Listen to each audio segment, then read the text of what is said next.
Assalamualaikum dan salam sejahtera, salam keluarga Malaysia. Anda bersama saya Aziz Zainal Alam dalam Pastikan Sahih edisi Selasa 8 Mac 2022. Selain di saluran berita RTM My Preview 123, anda juga boleh saksikan kami di rtm.rtm.gov.my. Kita terus ke hebahan pertama hari ini. Ini adalah perincian terkini mengenai vaksinasi populasi yang dikeluarkan pada 7 Mac 2022 sehingga semalam. Sebanyak 63,739 dos harian pertama diberikan, menjadikan jumlah keseluruhan sekurang-kurangnya satu dos adalah sebanyak 27,180,031 dos. Manakala dos harian kedua adalah sebanyak 1,766, menjadikan jumlah keseluruhan dos kedua adalah sebanyak 25,762,043 dos. Manakala dos harian bagi penggalak adalah sebanyak 46,038 dos. Manakala kes harian bagi COVID-19 setakat semalam adalah sebanyak 26,654 kes, menjadikan jumlah keseluruhan kes COVID-19 di Malaysia adalah sebanyak 3,624,328 kes. Baik, bidang oftalmologi merupakan satu daripada perkhidmatan kepakaran yang paling terkesan akibat pandemik COVID-19 yang menyaksikan pembedahan katarak menyumbang kepada tunggakan kes tertinggi di dalam perkhidmatan itu. Menurut Menteri Kesihatan Khairi Jamaluddin, menerusi satu kenyataan berdasarkan data yang dilaporkan kepada CPRC Perkhidmatan Hospital, jumlah kes oftalmologi tertunggak pada Oktober tahun lalu adalah sebanyak 16,288 kes. Menurutnya, KKM telah melipat gandakan usaha untuk mengurangkan jumlah kes tertunggak tersebut dan berjaya mengurangkan kes sebanyak 69.5% sehingga Disember 2021. Tambahnya lagi, antara inisiatif yang telah dilaksanakan adalah Mass Cataract Surgery Initiative MCSI, di mana pembedahan katarak secara besar-besaran telah dilakukan buat pertama kali di Hospital Perempuan Zainab II pada 27 November tahun lalu. Baik, sebuah kereta peronda polis milik IPD Brickfields nyaris tenggelam berikutan hujan lebat berserta petir di kawasan Pondok Polis Kuchai Lama dekat Seni. Menurut Ketua Polis Daerah Brickfields ACP Azmi Hizam Abdul Syukur, kenderaan itu dipandu akuntannya yang berhenti untuk melakukan solat zuhur di pondok berkenaan dan berusaha untuk keluar dari tempat bencana namun tidak berjaya. Katanya paras air telah naik secara mendadak menenggelami paras tayar kenderaan tersebut. Namun anggotanya sempat keluar untuk menyelamatkan diri. Tambah Azmi Hizam lagi, anggota tersebut tidak mengalami sebarang kecederaan dan memaklumkan kejadian pada Pusat Kawalan IPD Brickfields untuk tindakan lanjut.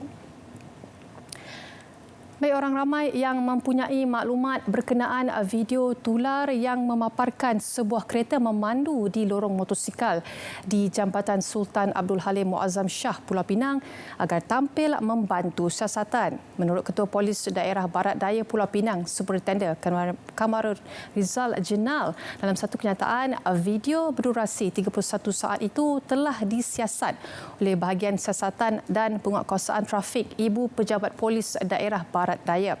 Katanya lagi, hasil semakan berdasarkan kamera realita tertutup CCTV dari 3 Mac hingga 6 Mac lalu tidak terkesan kejadian seperti mana yang tular.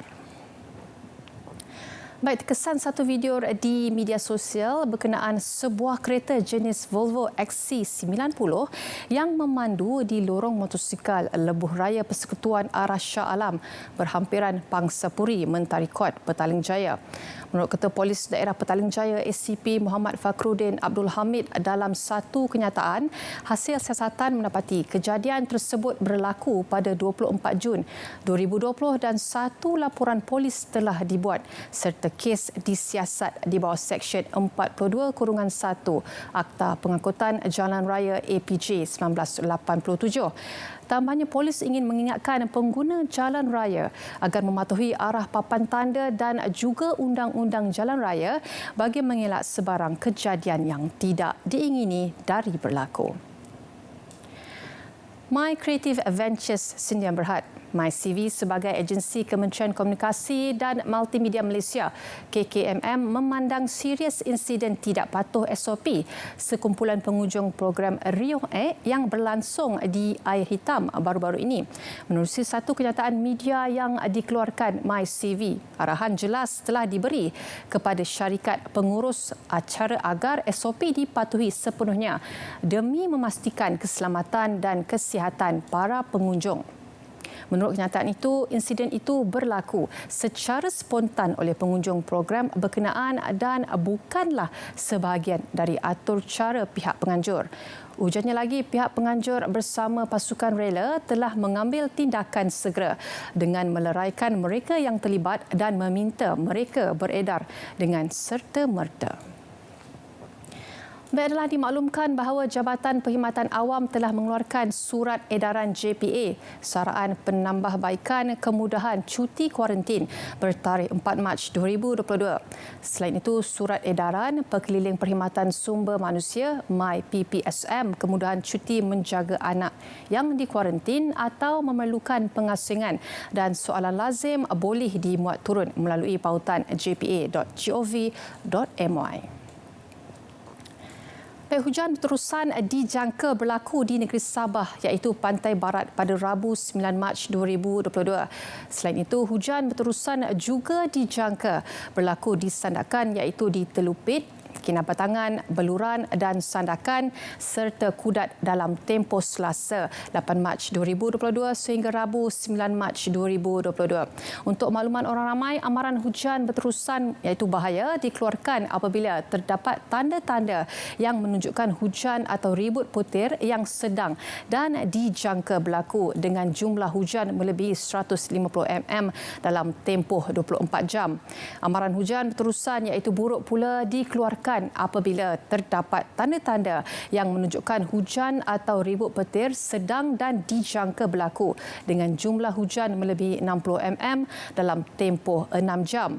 Selain itu, amaran hujan berterusan atau waspada dikeluarkan apabila terdapat tanda-tanda yang menunjukkan hujan atau ribut petir sedang dan dijangka berlaku melebihi 6 jam dalam tempoh tersebut di sesuatu kawasan. Baik, pastikan sahih berehat seketika, kita akan kembali lagi selepas ini.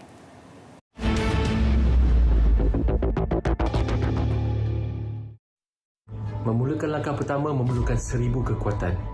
Langkah seterusnya memerlukan nekat dan juga keyakinan. Namun anda semua perlu menyokong dan juga membantu mereka kerana kepilihan itu pasti.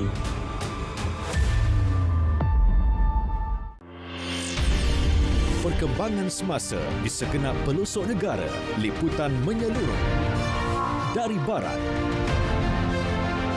utara, timur dan selatan. Juga paparan dari Sarawak dan Sabah. Berita wilayah setiap hari 5 petang, peka dan berwibawa.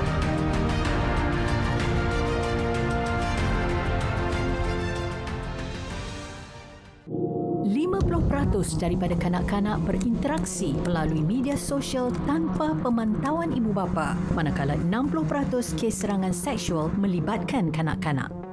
Alam cyber telah menjadi sebahagian daripada kehidupan dan penyumbang ke arah kemahiran intelektual. Dengan teknologi yang sentiasa berevolusi, dunia dalam talian kini boleh diakses pada bila-bila masa melalui peranti elektronik. Sebagai ibu bapa, anda perlu sedar bahawa anak anda boleh terdedah dengan ancaman seperti buli cyber, seksual, menjadi ketagihan internet, terlibat dengan permainan dalam talian yang melampau serta ke arah penipuan dalam talian atau scam.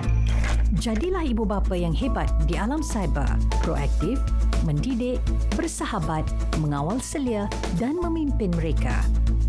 Sentiasa bijak, sentiasa selamat bersama ke arah kesejahteraan cyber.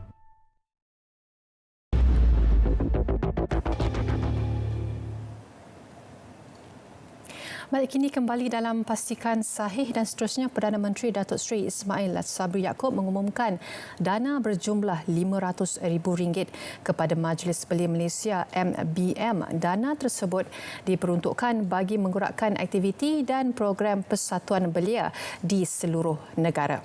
Beliau memandangkan MBM memainkan peranan besar dalam membantu kerajaan membangunkan belia keluarga Malaysia di seluruh negara dan menjadi pengantara antara belia dengan kerajaan. Datuk Seri Ismail Sabri berkata, keahlian pertubuhan belia yang kini kira-kira 1.2 juta mewakili hanya 8% daripada keseluruhan populasi belia negara. Sewajarnya ditambah menerusi aktiviti-aktiviti yang diminati golongan tersebut. Baik, rakyat Johor akan mendapat capaian internet dengan lebih baik tidak lama lagi. Menteri Komunikasi dan Multimedia Tan Sri Anwar Musa berkata, sejumlah RM4 bilion juga akan diperuntuk bagi menaik taraf rangkaian telekomunikasi di negeri Johor. Dalam pada itu, Tan Sri Anwar Musa yang juga Setiausaha Agung Barisan Nasional turut berkata, Barisan Nasional BN sudah terbukti mempunyai banyak pengalaman dalam mentadbir negara. Pengalaman lebih 60 tahun memerintah menjadikan BN amat memahami kehendak rakyat di peringkat akar umbi. Baik, Polis Johor mengingatkan kerjasama dengan Suruhanjaya Pencegahan Rasuah Malaysia SPRM bagi memastikan tiada sogokan berlaku sepanjang tempoh pilihan raya umum PRU Dewan Negeri Johor ke-15. Ketua Polis Johor Datuk Kamaruzaman Mamat berkata tindakan segera akan diambil kepada pesalah yang terlibat sekiranya polis mengesan salah laku tersebut. Setakat semalam, polis masih belum menerima laporan berhubung salah laku rasuah sepanjang tempoh berkempen. Katanya pihak polis akan mengambil tindakan segera jika perkara berkaitan pemberian wang dan sebagainya berlaku di depan mata. Baik, hujan lebat luar biasa dalam tempoh 2 jam punca berlaku banjir kilat di beberapa kawasan di ibu kota petang tadi. Menteri Alam Sekitar dan Air Datuk Seri Tuan Ibrahim Tuan Man berkata bacaan hujan tertinggi direkodkan di stesen Taman Desa Smart dengan bacaan 106.5 mm, melebihi separuh bacaan hujan normal untuk tempoh sebulan. Bagi mengurangkan risiko banjir, kerja-kerja pembaikan dan naik taraf kolam takungan banjir sedang dilaksanakan di sekitar ibu negara. Jelasnya juga projek mitigasi banjir Sungai Bunus dan lencongan Sungai Batur dijangka siap menjelang tahun 2024. Hujan lebat lebih 1 jam bermula 3 petang tadi mengakibatkan beberapa lokasi di ibu kota dilanda banjir kilat. Beberapa laluan turut terjejas mengakibatkan ribuan kenderaan tenggelam dan terperangkap. Baik, tindakan tegas akan dikenakan terhadap pihak yang memalsukan sijil halal termasuk menjual gegelang sotong yang didakwa diperbuat daripada dubur atau usus babi. Menteri di Jabatan Perdana Menteri Hal Ehwal Agama Senator Datuk Idris Ahmad berkata pihaknya kesal dengan isu tersebut dan tidak akan berkompromi dengan pihak yang terlibat. Datuk Idris berkata status barangan tidak halal itu diserahkan kepada Kementerian Perdagangan Dalam Negeri dan Hal Ehwal Pengguna KPDN HEP untuk siasatan lanjut. Manakala Jabatan Kemajuan Islam Malaysia JAKIM akan menyiasat status logo halal yang digunakan pengilang terbabit. Menurut Datuk Idris, pihaknya berharap hukuman atau penalti berat dikenakan kepada pihak berkenaan sekiranya bersalah. Anugerah Reka Bentuk Kraft 2021 Wicitra 2021 adalah inisiatif kraftangan Malaysia untuk membuka peluang dan memberi pengiktirafan kepada penggiat seni kraft. Menurut Pengarah Kanan Institut Kraft Negara Abdul Halim Ali, ia juga memastikan kelestarian industri kraft dapat terus berkembang maju dari masa ke masa. Sebanyak 110 penyertaan telah diterima merangkumi 5 kategori produk yang terdiri terdiri daripada pakaian, aksesori, fashion, kelengkapan rumah dan taman, hadiah dan cenderamata, hobi dan gaya hidup. Seramai 3 orang peserta dari setiap kategori telah dipilih sebagai penerima Anugerah Wicitra 2021 dan setiap pemenang menerima hadiah wang tunai sebanyak RM1,000 bersama pingat, sijil dan plug. AirAsia Super App, syarikat di bawah kapital A Berhad Kementerian Memorandum Persefahaman MOU dengan CGS CIMB Securities Sdn Berhad untuk kerjasama dalam menjadikan perdagangan ekuiti dan pelaburan lebih mudah diakses dan mampu dimiliki semua orang, terutamanya kepada golongan bukan pelabur. Dalam satu kenyataan semalam, ia berkata inisiatif itu adalah sejajar dengan pelan induk pasaran modal ketiga oleh Suruhanjaya Security Malaysia yang bertujuan untuk memperkasa pelabur dalam membina masa depan lebih baik dengan menawarkan nasihat pelaburan yang berkualiti dan keupayaan yang dipertingkatkan dari segi teknologi untuk memenuhi keperluan pelabur yang semakin berkembang. Tambah kenyataan itu lagi, sebagai sebuah jenama yang mempunyai rekod prestasi yang terbukti dalam menyediakan produk dan perkhidmatan yang boleh dipercayai oleh pelanggan di seluruh Asia Tenggara, AirAsia Super App dan CGS CIMB Securities akan menggabungkan kekuatan masing-masing untuk menjadikan pelaburan pasaran modal lebih mudah diakses, berpatutan dan inklusif secara digital kepada orang ramai. Baik, tindakan tegas akan dikenakan kepada orang tengah yang mengambil kesempatan menaikkan harga barang atau perkhidmatan mereka dengan sewenang-wenangnya susulan krisis Rusia-Ukraine. Exco Peladangan Pertanian dan Industri Makanan Negeri Razman Zakaria berkata walau bagaimanapun tiada laporan berkaitan itu dilaporkan kepada pihaknya setakat ini. Jelasnya harga barangan di Perak masih lagi terkawal.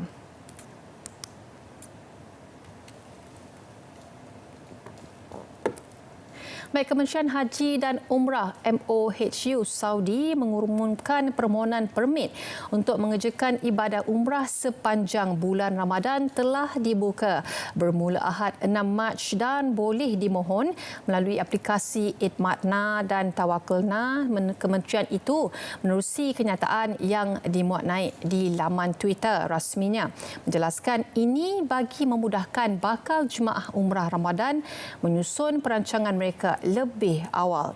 Bagaimanapun, kementerian mengingatkan jemaah yang mahu menukar tarikh tempahan permit akan diminta membatalkan permohonan terdahulu dan membuat permohonan baharu.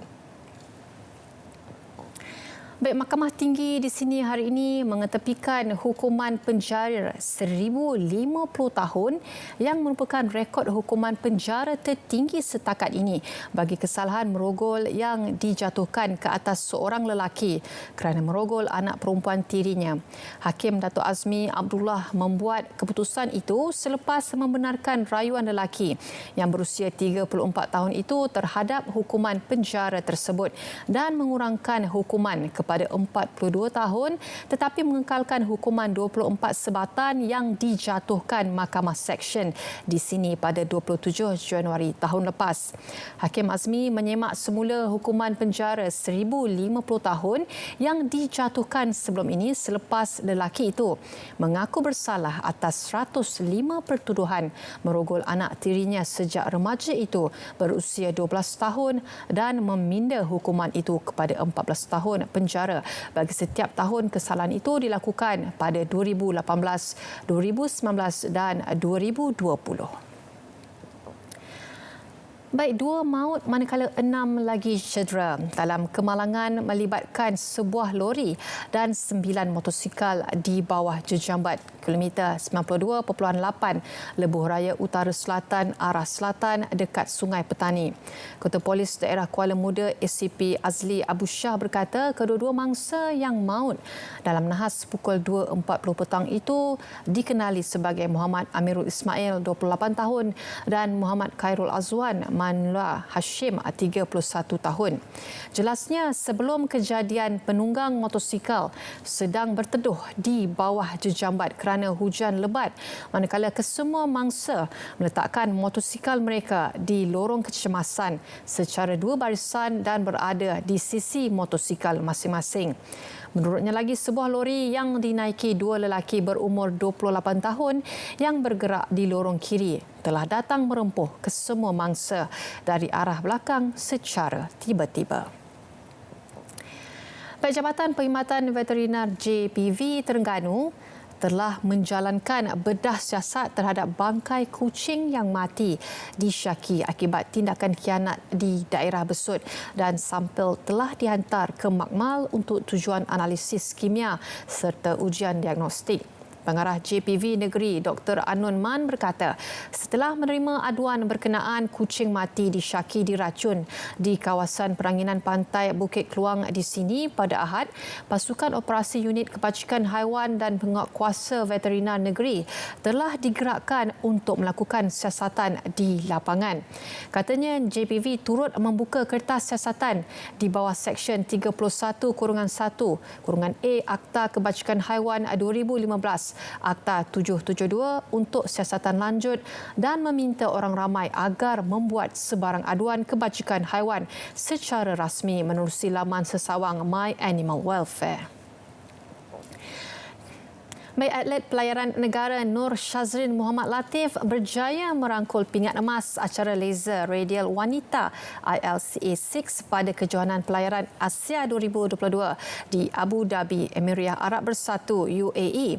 Perlumbaan yang berlangsung di Kelab Sukan Marin Abu Dhabi itu menyaksikan atlet berusia 24 tahun berkenaan mencatat 9 mata bersih untuk mengetepikan cabaran pesaing terdekatnya dari India, Netra Kumanan, yang merekodkan 17 mata bersih.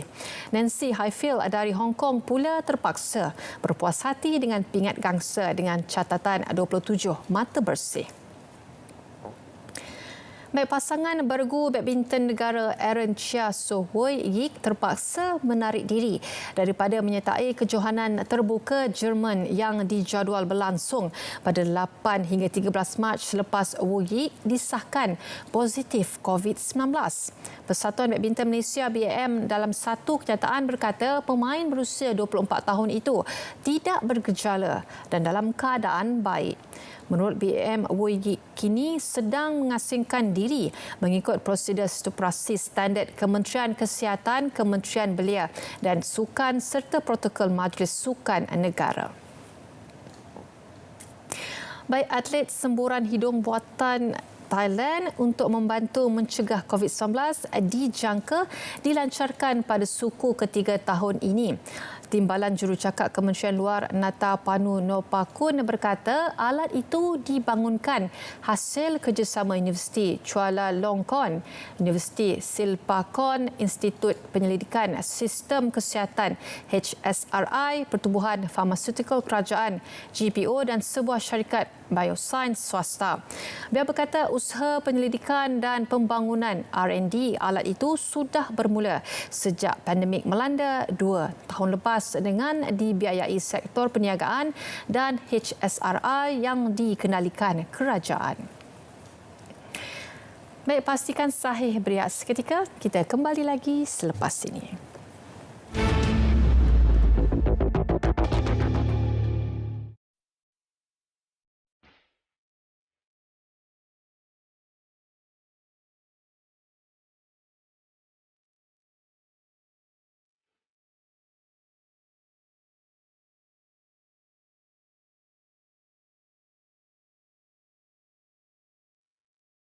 Selamat menyambut Hari Wanita 2022.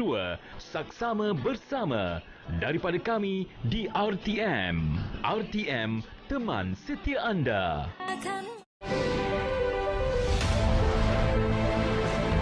Himpunan peristiwa, kisah suka duka, konflik antarabangsa.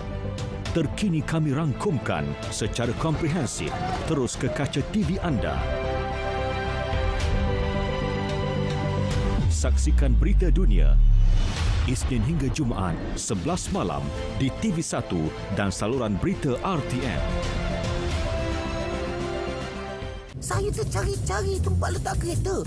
Puas cari tak jumpa-jumpa. Saya tengok jam. Alamak, dah lambat. Barang bini tak beli lagi. Lepas tu, cantik. Ada kosong. Saya keluar, saya kunci pintu, terus masuk pasar raya. Saya pergi rak cari sarden, santan, buah. Yang lain tak sempat, lalu saya keluar. Buka pintu kereta, pasang tali pinggang keledar, betulkan cermin belakang, baru nak start enjin. Sekali nampak abang. Saya buka pintu, alamak, macam itulah cerita saya. Saya minta maaf ya. Sekarang awak dengar cerita saya pula. Tadi saya pun dari dalam. Lepas tu saya dapat mesej mak saya tenat. Saya pun nak cepat. Saya tak boleh masuk kereta. Macam mana saya nak masuk? Kereta awak halang pintu saya. Saya minta maaf sekali lagi ya. Kenapa perkara beginilah yang menyebabkan kami OKU tidak berupaya?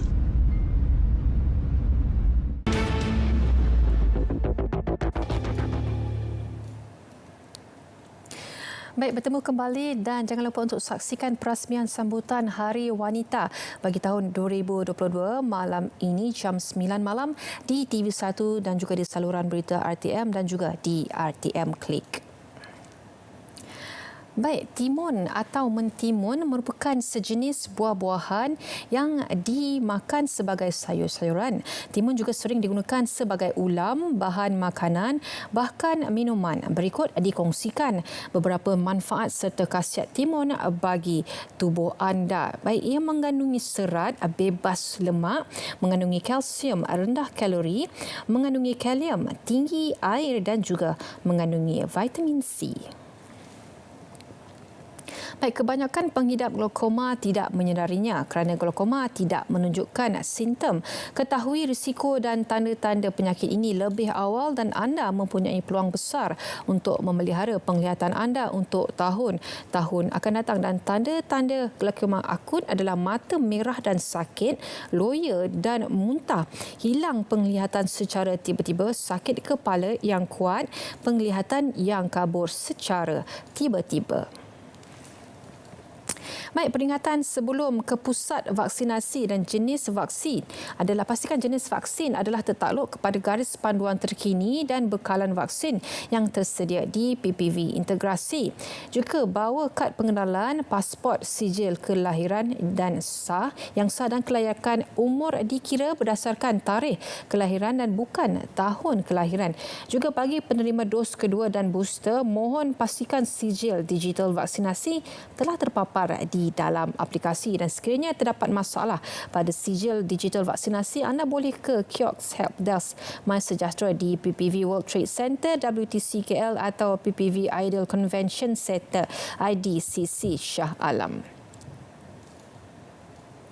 Baik, lakukan ujian kendiri rapid test kit antigen RT-KAG sekiranya anda berhimpun dalam khalayak ramai di tempat awam ataupun juga di rumah mempunyai sebarang gejala COVID-19 seperti sakit tekak, batuk, demam, sukar bernafas, hilang deri bau dan juga rasa, sakit dada, hilang selera makan, loya dan juga cirit-birit berterusan. Baik, sekian sahaja daripada saya untuk hari ini. Kita bertemu lagi esok jam 3.30 petang di saluran berita RTM Live Review 123. Dengan itu, saya Aziz Ana Alam. Assalamualaikum.